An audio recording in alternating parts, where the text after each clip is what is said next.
Apparently there's rules for sleeping outside. You've got to have your shoes as a pillow, otherwise it gets stolen.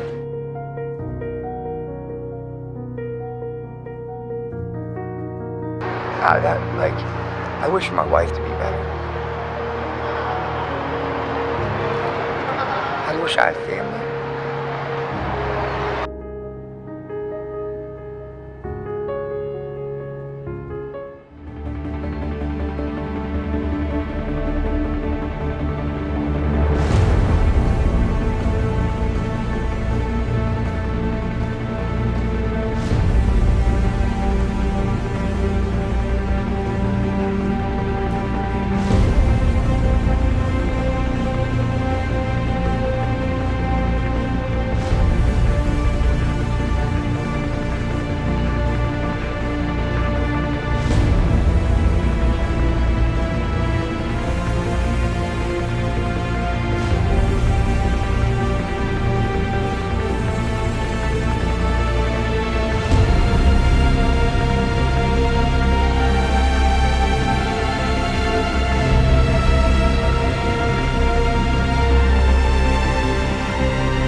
Sub-zero winter doesn't just chill the streets, it breaks people most quietly. For many unhoused people, what keeps them alive through the night isn't always a hot meal at a shelter, but things so small they're almost unbelievable. 25 cents for 400 calories, a pack of instant noodles, a few peanut butter packets stuffed into a coat pocket, or a can of beans you can pop open and eat. While the city still glows with lights, someone else is counting every coin as if they're counting one more chance to wake up tomorrow morning. This video isn't a top 20 foods list for fun. It's a winter survival map. Instant ramen becomes something to trade and stockpile. A gas station hot dog is both dinner and a temporary hand warmer tucked inside a jacket. Canned foods like beans, sardines, and Spam endure because they don't require a stove. And sometimes a cheap cup of coffee is a ticket to sit in a heated room for a few more hours. Every item follows one brutal rule. When you don't have a home, you don't eat for taste. You eat for survival. In this episode of The Homeless Fact, I'll walk through those 20 winter fuels and the sharpest question behind them. How can it be that in a society with so much, someone's life can depend on a few spare coins? If you want this series to continue, hit like, subscribe, and comment. Which item made you think the most because it's so cheap or because it's so real? The winter calorie map, when 25 cents becomes the line. When temperatures drop below freezing, unhoused people don't just lack a hot meal, they also lose the basic conditions that let someone eat like a normal person. No kitchen, no refrigerator, no stable place to sit. Food can freeze solid in a backpack overnight, or spoil because there's nowhere to keep it. In winter, the question isn't, what tastes good? It's, what keeps me alive without prep? That's why the most important measure becomes calories per dollar and per minute. Foods that can survive outdoors become mandatory choices. Instant noodles, peanut butter packets, and pop-top canned goods are cheap, light, shelf-stable, and not dependent on fire or a microwave. Even things people usually criticize, like salt and fat, are, in this context, treated as fuel that helps the body hold water and generate heat through digestion, as the video describes.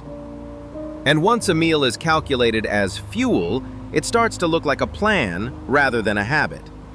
But calories are only half the story. The other half is how to turn them into warmth at the right moment. A hot dog in a warmer can heat your hands before it becomes dinner. A cheap coffee can sometimes be a ticket to temporary shelter in a heated space, and free meals often come with long lines in cutting wind. And from those choices, the story moves toward the people. Who gets to eat, who misses out, and who pays for it with an entire freezing night.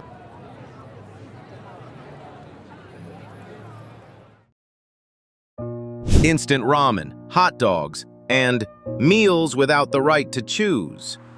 In winter, instant ramen stops being a cheap meal to fight hunger. It becomes something you keep in your pocket like a survival ticket. When there's no hot water, some people crush the noodles inside the bag, sprinkle the seasoning, and eat it dry, crunchy, salty, harsh on the throat, but enough to quiet the stomach. One pack can be dinner. It can also be traded for something else, a piece of information, a small favor, a bit of respect among people living outdoors. And when food becomes currency, you understand how far poverty has gone. Then there's the gas station after 10 p.m. Neon lights, automatic doors, warm air hitting your face like a luxury. Hot dogs roll on the warmer, sometimes discounted, sometimes an extra one appears if you meet someone kind. Some people buy one and don't eat it right away. They tuck it inside their jacket to warm their hands, warm their chest, like holding a small piece of heat against the wind, then eat it later. 150 calories suddenly carries two meanings, full and warm. And in that moment, you see it clearly.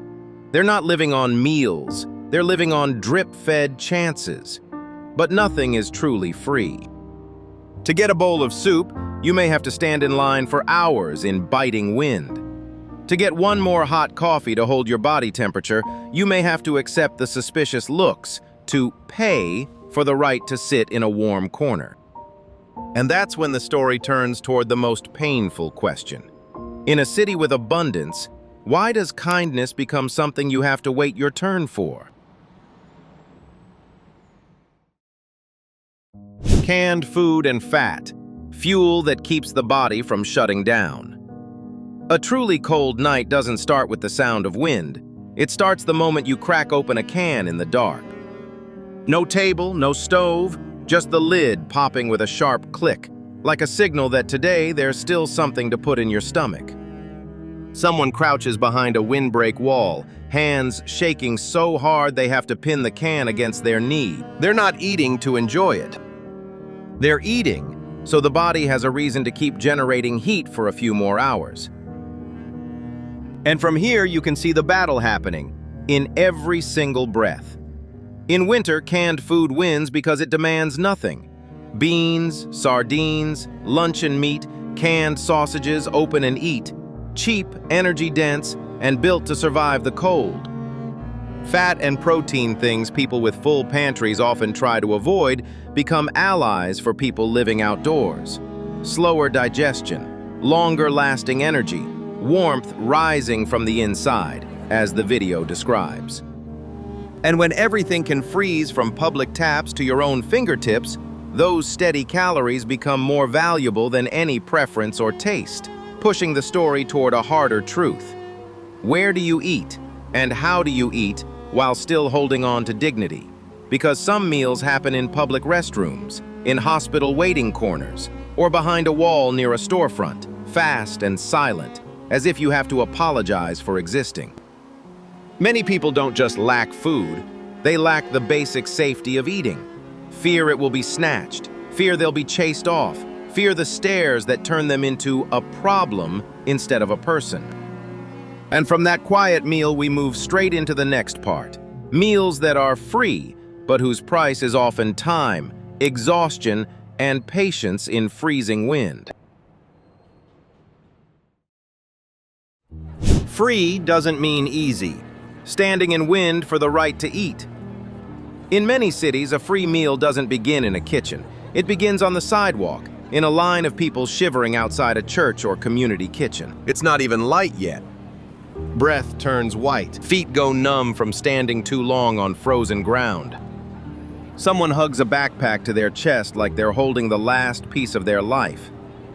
Someone else calculates as they wait.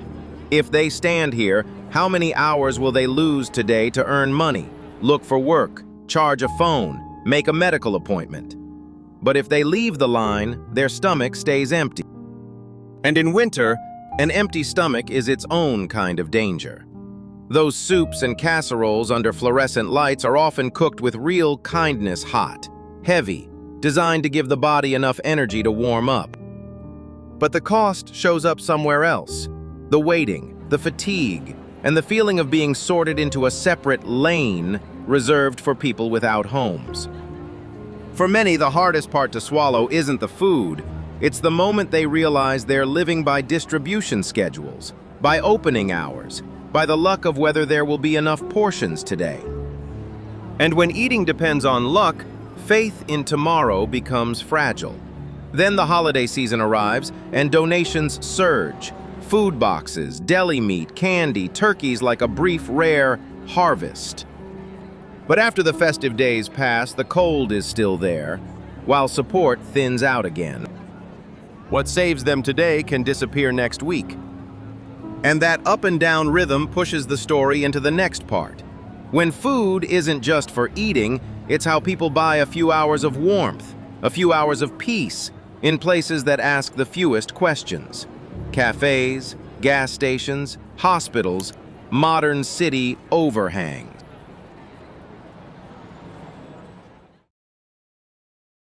A cup of coffee to buy a few hours, indoors. Some days the goal isn't to feel full.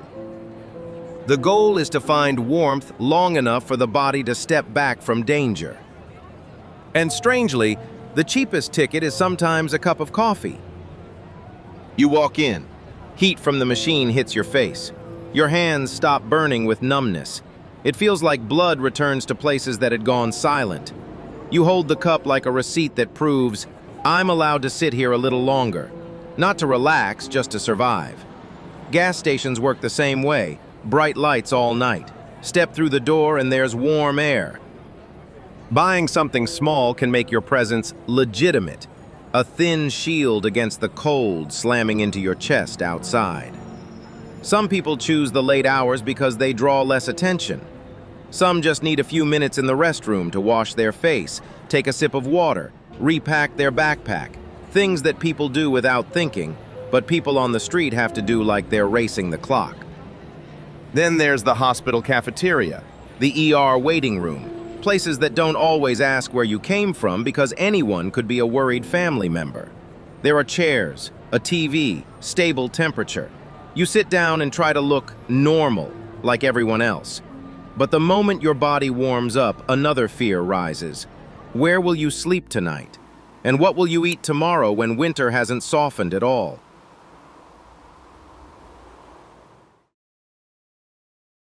When the holidays end, the cold stays. In November and December, the city suddenly feels more generous.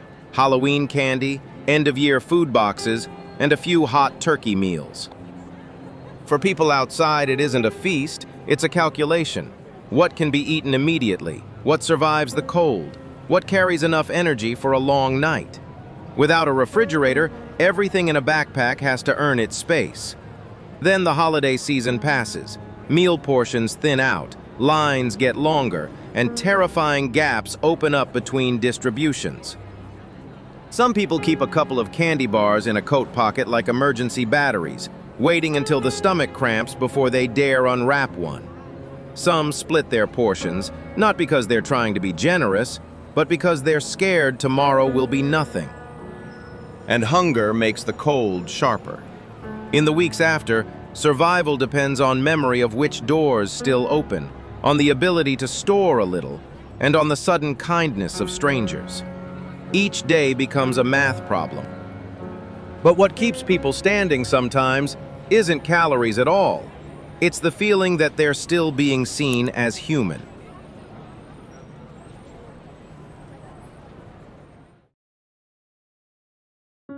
A pantry in a backpack, and the fight against freezing.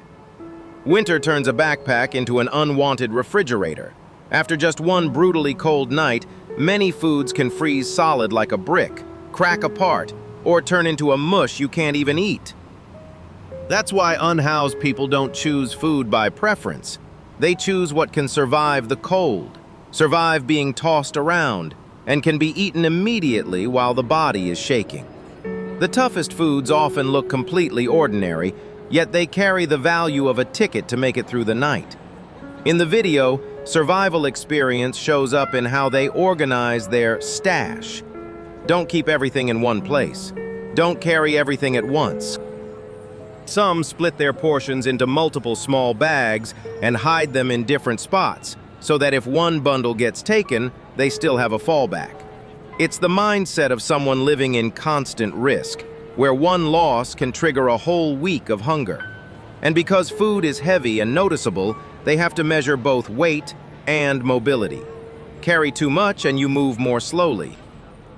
Carry too little and you gamble with danger. Between those extremes is a life built on calculation, still trying to protect the bare minimum. Tomorrow, will I have anything left to eat, to stand up, to keep going?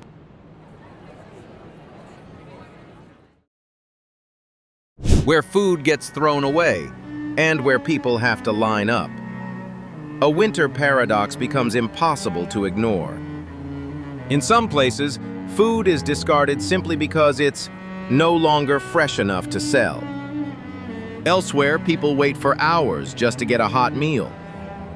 The video mentions bread being thrown away in large quantities every day, not because it's spoiled, but because of commercial standards.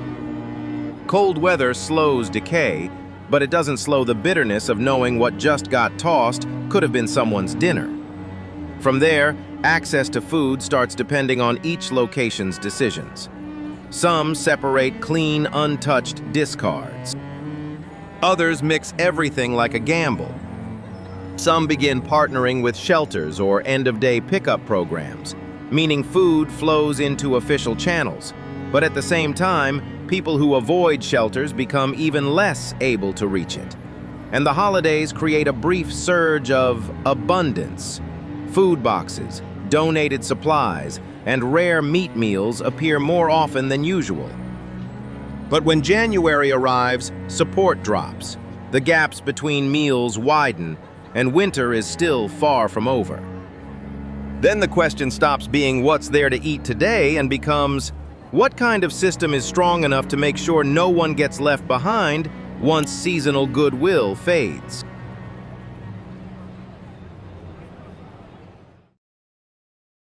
When a meal becomes a city's smallest policy.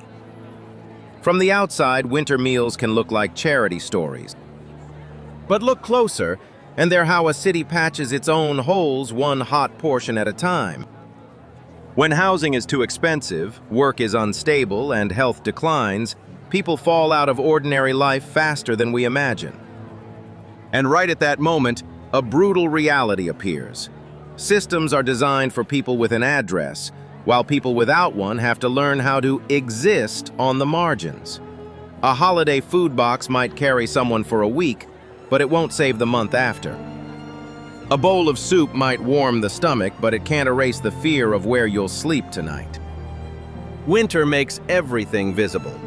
Beneath bright city lights, someone is still crouched counting calories. 0. If meals are the only thing keeping them upright, then this isn't just hunger. It's a deeper, ongoing lack of safety. And once you understand that, the story stops being, what do they eat? And turns into the bigger question. How do we make sure someone doesn't have to live on distribution schedules and luck? The answer isn't in a single meal. It's in whether we're willing to face the reasons people are forced to live this way in the first place.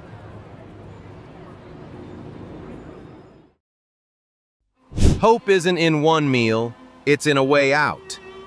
In deep winter, what breaks people fastest isn't only hunger, it's the feeling that every door is closed. But there are other moments, small ones that can still pull someone back from the edge. A night shift worker who doesn't chase them off, a volunteer who remembers their name, a place that lets them sit in warmth without demanding an explanation. These moments don't solve poverty, but they keep someone believing they're still human. What's hopeful is that many communities are changing how they help. Meals paired with information, service connections, paperwork guidance, phone charging stations, and safer temporary rest. When support isn't only feeding but clearing a path, a real chance to break the loop appears. And if a city can run bright festivals all winter, it can also build sustainable routes out so nobody has to survive on a handful of loose coins. By now, the story returns to something simple. Unhoused people don't need our pity. They need a system humane enough that survival isn't built on hacks. And when society starts measuring humanity by how many people can eat, stay warm, and stay safe tonight, hope stops being a slogan and becomes something real.